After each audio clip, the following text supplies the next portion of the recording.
నమస్తే, welcome to special focus.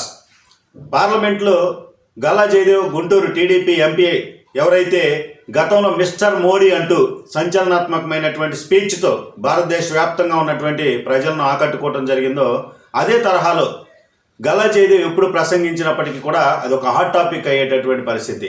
తాజాగా చూసుకుంటే గుంటూరు ఎంపీగా ఈసారి గల్లా జయదేవ్ పోటీ చేయబోవటం లేదు. ఆయన వ్యాపారాలకి పరిమితమైన పరిస్థితి, ఆయన పరిశ్రమలకు సంబంధించి నిమగ్నమైన పరిస్థితి, రాజకీయాల నుంచి తప్పుకున్నట్టే అనేటటువంటి ప్రచారం జరుగుతున్న నేపథ్యంలో తాను యాక్టివ్ పాలిటిక్స్లోనే ఉన్నాను, నేరుగా ప్రజా సమస్యలను పార్లమెంటులో ఎత్తి చూపుతూ కూడా ఆయన ఈ యొక్క సంకేతాలను ఇచ్చినటువంటి పరిస్థితి. దీంతో పెద్ద ఎత్తున కూడా మరలా టీడీపీ శ్రేణుల్లో ఉత్తేజం పెరిగిన పరిస్థితి. ఇక తాజా కామెంట్స్ సంబంధించి చూస్తే కనుక పార్లమెంటు వేదికగా గల్లా జయదేవ్ ఏపీలో ఓట్ల తొలగింపు అనేటటువంటి అంశం పైన ఆయన ఒక సూచనలు కొన్ని చేసినటువంటి పరిస్థితి అయితే ఉంది కేంద్ర ప్రభుత్వానికి, ఎన్నికల కమిషన్కు. ప్రస్తుతం ఏపీలో అధికార పక్షం కుట్రతో ఏదైతే ఓటర్లు ఎవరైతే టీడీపీకి సంబంధించిన సానుభూతి పరులు ఉన్నారో, అలాగే తటస్థ ఓటర్లు ఎవరైతే ఉన్నారో, తమకు అనుకూలంగా ఓట్లు వేయినటువంటి వారిని గ్రౌండ్ లెవెల్లో ఉన్నటువంటి బూత్ లెవెల్లో ఉన్నటువంటి తన ఏదైతే ఆ పార్టీకి సంబంధించిన వ్యక్తుల ద్వారా గుర్తించి తొలగించడం జరుగుతుంది.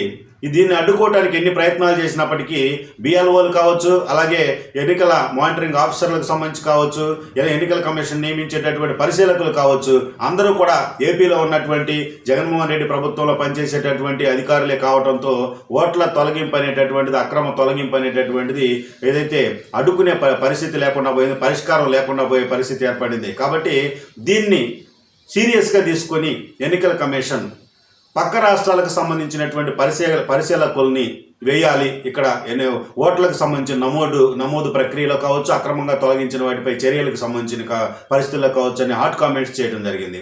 అసలు గల్లా జయదేవ్ చేసిన వ్యాఖ్యల పైన చూస్తే కనుక కేవీఆర్ గారు మనతో ఉన్నారు. రాజకీయాల్లో ప్రధానమైనటువంటిది ఓటు. ఈ నేపథ్యంలో ఓటుకు సంబంధించి అసలు గల్లా జయదేవ్ చేసినటువంటి వ్యాఖ్యల లాగానే ఇతర రాష్ట్రాల పరిశీలకులను వేస్తే ఎలాంటి ప్రయోజనం ఉండే పరిస్థితి ఉంటుందనేది మనం తెలుసుకుందాం. కేవీఆర్ గారు, ప్రస్తుతం గతంలో కావచ్చు, ఇప్పుడు కావచ్చు, ఏపీలో ఓట్ల తొలగింపు అనేటటువంటిది ప్రస్తుతం పెద్ద ఎత్తున చర్చానీయాంశంగా మారింది. దీనిపైన టీడీపీకి సంబంధించినటువంటి నాయకులు, సాక్షాత్తు చంద్రబాబు కావచ్చు, మరి కొంతమంది కావచ్చు, ఎన్నికల కమిషన్కి లేఖలు కూడా రాశారు. అయినప్పటికీ కూడా ఓట్లు తొలగిస్తూనే ఉన్నారనేటటువంటిది. తాజాగా గల్లా జయదేవ్ వ్యాఖ్యలకు సంబంధించి చూస్తే అసలు పక్క రాష్ట్రాల పరిశీలకులను వేయడానికి ఏదైనా ఆటంకాలు ఉన్నాయనుకోవచ్చా? వేస్తే కనుక ఈ సమస్య పరిష్కారం అయ్యే పరిస్థితి ఉంటుందంటారా? అసలు ఏం జరుగుతుంది రాష్ట్రంలో, ఏం చెప్పుకోవచ్చు సార్? ప్రధానంగా ఆంధ్రప్రదేశ్లో ఒక 5-6 నెలల నుంచి ఓటర్ల జాబితాల సవరణ, కొత్త ఓటర్ల నమోదు, ఓటర్ల తొలగింపు అనేది ఒక చర్చనీయాంశమైంది. అనంతపురం జిల్లా ఉరవకొండలో అక్కడ ఉన్నటువంటి శాసనసభ్యుడు, public accounts committee chairman, senior నేత పయ్యావుల కేశవ్ సుమారుగా 1-2 ఏళ్ల నుంచి ఆ నియోజకవర్గంలో ఓటర్ల తొలగింపు మీద నిరంతరం పోరాటం చేస్తూ ఉన్నారు. ఆయన కేంద్ర ఎన్నికల కమిషన్కి పదే ఫిర్యాదు చేయటం, కేంద్ర ఎన్నికల కమిషన్ నేరుగా రంగంలో దిగిన తర్వాత కేంద్ర ఎన్నికల కమిషన్ జోక్యం చేసుకొని ఉరవకొండలో సుమారుగా 5,000-7,000 ఓట్లు తొలగిస్తే వాటి మీద దర్యాప్తు చేసి 2 జిల్లా పరిషత్ సీఈఓలను సస్పెండ్ చేసింది. నేరుగా కేంద్ర ఎన్నికల కమిషన్ సిఫార్సులతో 2 సస్పెండ్ చేసిన తర్వాత ఆంధ్రప్రదేశ్లో ఓటర్ల జాబితాల సవరణ, ఓట్ల తొలగింపు, చేర్పులు ఇవన్నీ కూడా ఒక్కసారి వెలుగులోకి వచ్చాయి. తెలుగుదేశం పార్టీ నేత పయ్యావుల కేసు ఎప్పుడైతే వెంటబడి పదే ఫిర్యాదు చేసి కేంద్ర ఎన్నికల కమిషన్ చర్యలు తీసుకుందో, దాంతో ఒక్కసారి తెలుగుదేశం వర్గాలు ఒక్కసారి ఉత్తేజం పొంది రకరకాలుగా అన్ని నియోజకవర్గాల్లో కూడా క్షేత్రస్థాయిలో రంగంలో దిగి ఎక్కడైతే చేర్పులు, తొలగింపులు, ఓటర్ల సవరణ ఇటువంటి అంశాలన్నీ కూడా సీరియస్గా తీసుకున్నారు. అధికార పార్టీ ప్రధానంగా జగన్మోహన్ రెడ్డి ముఖ్యమంత్రి అయిన తర్వాత ఏర్పాటు చేసినటువంటి సచివాలయ వ్యవస్థ, వాలంటీర్లు, ఈ సచివాలయ వ్యవస్థ వాలంటీర్లను అడ్డు పెట్టుకొని అధికార పార్టీకి సంబంధించిన ఓట్లు ఉంచటం, ప్రతిపక్షానికి సంబంధించిన ఓట్లని చనిపోయారనో, ఊళ్ళో లేదనో, ఫారం 7 ఓట్ల తొలగింపుకు సంబంధించినటువంటి ఈ ఫారం కూడా నేరుగా అధికారికి 5 ఫారాల కంటే ఒక ఓటరు 5 ఫిర్యాదుల కంటే ఎక్కువ చేయడానికి వీల్లేదు.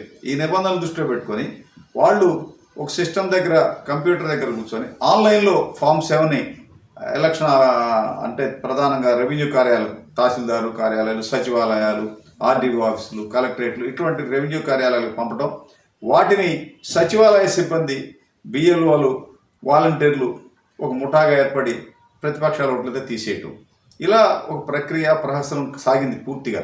ఒక్కొక్క నియోజకవర్గం మీరు బాపట్ల పరిశీలిస్తే బాపట్ల జిల్లా పర్చూరు నియోజకవర్గంలో 34,000 ఓట్లు తొలగించమని ఫామ్ 7 పెట్టారు.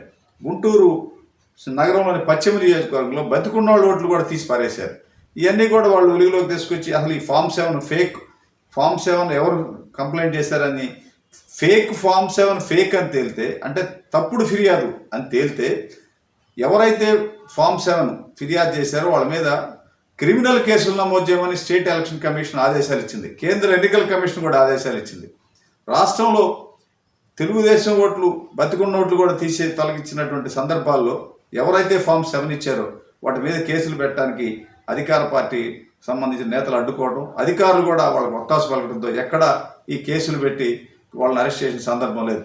గుంటూరులో కూడా పదే ఈ ఫిర్యాదులు బోగస్ అని తేలిన తర్వాత 6-7 మీద వైకాపాకు చెందినటువంటి కార్యకర్తల మీద కేసు నమోదు చేసినట్టు కూడా కలెక్టర్ వెలుగులో తేలా. చివరికి తెలుగుదేశం నేతలు రాష్ట్ర ఎన్నికల కమిషన్కి ఫిర్యాదు చేస్తే నేరుగా కేంద్ర ఎన్నికల కమిషన్ దీన్ని జోక్యం చేసుకొని గుంటూరు కలెక్టర్తో మాట్లాడితే వారం రోజుల క్రితమే కేసు పెట్టామని అప్పుడు ఆయన వెలుగులో తీసుకొచ్చారు. ఏకంగా తెలుగుదేశం పార్టీ రాష్ట్ర నేతలు ఆంధ్రప్రదేశ్లో 8 జిల్లాల కలెక్టర్లు నేరుగా ఈ ఓటర్ల జాబితాల సవరణలో వైకాపా కొమ్ము కాస్తున్నారని చెప్పారు. దీనితోడు చంద్రబాబు నాయుడు నేరుగా ఢిల్లీలో కేంద్ర ఎన్నికల కమిషన్కి ఫిర్యాదు చేశారు ఓటర్ల జాబితాల సవరణ మీద. దీంతో కేంద్ర ఎన్నికల కమిషన్ జోక్యం చేసుకోవడం, రాష్ట్ర ఎన్నికల కమిషన్ పాత జిల్లాలు పరిగణలో తీసుకొని ప్రతి 3 జిల్లాలకి సుమారుగా ఒక 6-7 సీనియర్ ఐఏఎస్లను పరిశీలకులుగా వేశారు. ఈ పరిశీలకులు కూడా సక్రమంగా పనిచేయటం లేదని కర్నూలు, కడప ప్రాంతానికి చెందిన పరిశీలకుడు మురళీధర్ రెడ్డి, అంటే గుంటూరు జేసీగా పనిచేశారు, పశ్చిమ గోదావరి కలెక్టర్గా పనిచేశారు, వ్యవసాయ శాఖ కమిషనర్గా పనిచేశారు. ఆయన మీద నేరుగా ఫిర్యాదు చేశాడు. ఈయన అధికార పార్టీకి అండగా ఉన్నాడని, ఆయన గృహప్రవేశానికి విజయసాయిరెడ్డి, సజ్జల రామకృష్ణారెడ్డి హాజరయ్యారని ఒక ఫోటోతో సహా కూడా పత్రికల్లో వచ్చింది. ఆయన అసలు పరిశీలకుడిగా తొలగించమని ఫిర్యాదు చేశారు. కొన్ని జిల్లాలకు సంబంధించిన పరిశీలకులు సరిగా రావటం లేదు, సరిగా జోక్యం చేసుకోవటం లేదని కూడా తెలుగుదేశం వర్గాలు ఫిర్యాదు చేశారు. ఈ ఫిర్యాదులన్నింటినీ కూడా వాళ్ళు సీరియస్గా తీసుకోలేదు. అసలు కేంద్ర ఎన్నికల కమిషను వాలంటీర్లను ఓటర్ల జాబితాలో జోక్యం చేసుకోవడానికి వీల్లేదు, పక్కనే ఉంచాలని చెప్పని స్పష్టమైన ఆదేశాలు ఇచ్చింది. గతంలో స్థానిక సంస్థల ఎన్నికల సందర్భంగా కూడా వాలంటీర్ల జోక్యాన్ని ఎన్నికల కమిషన్ అడ్డుకుంది. అప్పుడు అయినా కూడా అనేక ప్రాంతాల్లో వాలంటీర్లు ఓటర్ల జాబితా సవరణలో పాల్గొంటుంటే ఈ ఫోటోలతో సహా పత్రికలు రావడం, వాళ్ళని సస్పెండ్ చేయడం ఇవన్నీ జరిగినాయి. అసలు రాష్ట్రాల్లో ఎన్నికల ప్రక్రియలో సచివాలయ సిబ్బందిని జోక్యం చేసుకోవడానికి వీలు లేదు, సచివాలయ సిబ్బందిని దీని నుంచి మినహాయించాలంటూ పాత సీఈఓ, గతంలో ఎన్నికల సీఈఓగా పనిచేసినటువంటి నిమ్మగడ్డ రమేష్ కుమార్ లాంటి కొంతమంది సీనియర్ అధికారులు, విశ్రాంత ఐఏఎస్ అధికారులు కూడా కేంద్ర ఎన్నికల కమిషను సుప్రీంకోర్టులో కూడా ఫిర్యాదు చేశారు. ఆ కేసు ఇంకా కొనసాగుతూనే ఉంది. ఆ కేసు మీద ఇంకా స్పష్టత రాలేదు. ఎన్నికలు సమీపించబోతున్నాయి. ఓటర్ల జాబితా సవరణ చివరి దశకు వచ్చింది. ఇప్పటికి కూడా రాష్ట్ర ఎన్నికల కమిషన్ ఈ ఓటర్ల తొలగింపులు, చేర్పుల్లో స్పష్టంగా నిజాయితీగా పనిచేయటం లేదు. ఆ అధికార పార్టీకి సంబంధించినటువంటి సచివాలయ సిబ్బందిని, బిఎల్ఓల్ని పక్కన పెట్టి బిఎల్ఓల్ని ఆధ్వర్యంలో ఓటర్ల జాబితాల సవరణ ఇది జరగాలి. బూత్ లెవెల్ ఆఫీసర్స్లో ప్రతి శనివారం నాడు, రెండో శని ఆదివారాలు పోలింగ్ స్టేషన్ దగ్గర అందుబాటులో ఉండి ఓటర్ల జాబితాలతో అక్కడ ఉండి ఎవరైనా వచ్చి తమ ఓటు ఉందా లేదా అనేది పరిశీలించుకొని దానికి సంబంధించినటువంటి సమాచారాన్ని ఇవ్వాల్సిన బాధ్యత ఉంది. కానీ ఆ ప్రక్రియ ఎక్కడా సాగట్లేదు. దీంతో తెలుగుదేశం పార్టీలో ఒక ఆందోళన, తమ ఓట్లు ఉంటాయా పోతాయా అనే పరిస్థితి నెలకొని పదే ఎన్నికల కమిషన్కి ఫిర్యాదులు చేయడం. ఒక దశలో రాష్ట్ర ఎన్నికల కమిషనర్ కూడా అధికార పార్టీ నేతలు బ్లాక్మెయిల్ చేశారు. గతంలో ఆయన ఎన్నికల కమిషన్లో చేరక ముందు చేసినటువంటి కార్యక్రమాలు, పనులన్నీ మీద కూడా మేము దర్యాప్తు చేస్తాం, ఈడీకి ఫిర్యాదు చేస్తాం, సిబిఐకి ఫిర్యాదు చేస్తాం అంటూ బ్లాక్మెయిల్ కూడా చేసిన సందర్భాలు ఉన్నాయి. వీటన్నింటినీ కేంద్ర ఎన్నికల కమిషన్ దృష్టికి తెలుగుదేశం నేతలు అనేక సార్లు తీసుకొచ్చారు, కోర్టులను ఆశ్రయించారు. అయినా కూడా ఇంకా గాడిలో పడకపోవడంతో నేరుగా గల్లా జయదేవ్, గుంటూరు ఎంపీ, ఒక మంచి సూచన పార్లమెంట్లో కేంద్ర ప్రభుత్వం దృష్టికి తీసుకొచ్చారు. గతంలో అంటే ఎన్నికల ప్రక్రియ ప్రారంభమైన తర్వాత ఇతర రాష్ట్రాలకు సంబంధించిన ఐఏఎస్ అధికారులు ఇక్కడ పరిశీలకులుగా వస్తుంటారు. ఒక పార్లమెంట్ నియోజకవర్గాన్ని పరిగణలో తీసుకొని అబ్జర్వర్లు అంటారు, వాళ్ళు పరిశీలకులు. ఎలక్షన్ ఎక్స్పెండిచరు, ఎన్నికల కోడు, వీటికి సంబంధించి ఒక లోక్సభకి 2-3 ఇతర రాష్ట్రాల ఐఏఎస్ అధికారులు నియమించడం ఆనవాయితీగా వస్తుంటుంది. ఇప్పుడు ఇతర రాష్ట్రాల ఎన్నికలు జరిగినప్పుడు కూడా మన రాష్ట్రానికి సంబంధించిన ఐఏఎస్ ఆఫీసర్లు కూడా అటు వెళ్ళడం అనేది ఇది రెగ్యులర్గా జరిగే ప్రక్రియ. జయదేవ్ ఒక అడుగు ముందుకేసి ఓటర్ల జాబితా ఈ ప్రక్రియను కూడా పరిశీలించడానికి ఇతర రాష్ట్రాల ఐఏఎస్ అధికారులు నియమించాలి అనే ఒక మంచి సూచన చేశారు. కేంద్ర ప్రభుత్వం దీన్ని పరిగణలో తీసుకొని కేంద్ర ఎన్నికల కమిషన్ సిఫార్సు చేసి ఒకసారి కేంద్ర పరిశీలకులు నేరుగా రంగంలోకి వస్తే మంచి ఫలితాలు వస్తాయి. గతంలో టిఎన్ శేషన్ ఎన్నికల కమిషనర్గా ఉన్నప్పుడు ఎన్నికల కమిషన్ అంటే ఎంత పవర్ఫుల్లో దాన్ని చేసి చూపించారు గతంలో. అదే అప్పట్లో శేషన్ చేసినటువంటి ఆ ప్రక్రియ ఇప్పటికి కూడా ఎన్నికల కమిషన్ అంటే ఒక భయమైనటువంటి ఒక భయమైన వాతావరణం కొనసాగింది. 2004 ఎన్నికల సందర్భంగా గుంటూరు జిల్లాలో అప్పటి కలెక్టర్ రామకృష్ణారావు ఆధ్వర్యంలో సుమోటో డిలీషన్స్ అంటే స్వచ్ఛందంగా ఓటు తొలగించడం 5.5 లక్షల ఓట్లు ఉమ్మడి జిల్లాలో తొలగించారు. ఒక్క ఆరోపణ రాలని ఓట్లు చేసినారు. ప్రధానంగా వాళ్ళు తీసేసిన ఓట్లు ఏంటి? ఓటర్ల జాబితాలో ఉన్నటువంటి చనిపోయిన వాళ్ళ ఓట్లు తీసేశారు. దానికి ప్రాతిపదిక ఏంటి? డెత్ సర్టిఫికెట్లు అంటే రెవెన్యూ కార్యాలయాల్లో అఫీషియల్గా ఇచ్చే డెత్ సర్టిఫికెట్లు, శ్మశానాలలో రికార్డు అనేటువంటి రికార్డు అంటే అంత్యక్రియల సందర్భంగా అక్కడికి వచ్చే శవాల నమోదు, ఇటువంటి రికార్డులంతా పరిశీలించి ఆ ఓట్లని వాళ్ళు సుమోటో డిలీషన్స్ పేరుతో తొలగించారు. అట్లాంటి ప్రక్రియ అప్పట్లో పెద్ద ఎత్తున సాగింది. ఆ ప్రక్రియ ఆ తర్వాత దానికి గండిపడింది. ఆ ప్రక్రియ గండిపడిన తర్వాత తిరిగి ఓటర్ల జాబితాల సవరణ వ్యవహారం మళ్ళా మరుగున పడిపోయింది. ఇప్పుడు ఒక్కసారి గల్లా జయదేవ్ ఫిర్యాదుతో ఓటర్ల జాబితా అంశం మరలా వెలుగులోకి వచ్చింది. ఇప్పుడు కేంద్ర ఎన్నికల కమిషన్ రంగంలో దిగి ఇతర రాష్ట్రాల ఐఏఎస్ అధికారులు పూర్తిగా రంగంలోకి వచ్చి ఓటర్ల జాబితా సవరణగా వాళ్ళ ఐఏఎస్ అధికారులు జోక్యం చేసుకుంటే మంచి ఫలితాలు వస్తాయి.